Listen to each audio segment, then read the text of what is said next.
मानवाधिकार संघ म्हणजे सामान्यांचा बुलंद आवाज. मानवाधिकार संघ म्हणजे लढाई शोषणाविरोधाची.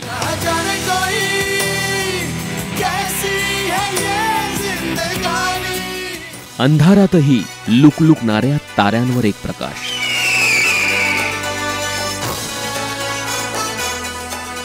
ती स्वतः 3ऱ्या वर्षापासून अंध असताना इतर अंध व्यक्तींसाठी ही काम करते आहे.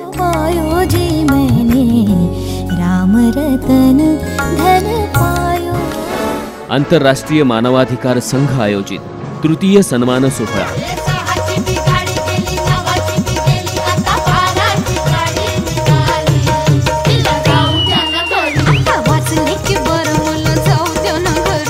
या सोहळ्याचे प्रसारण लवकरच सह्याद्री वाहिनीवर.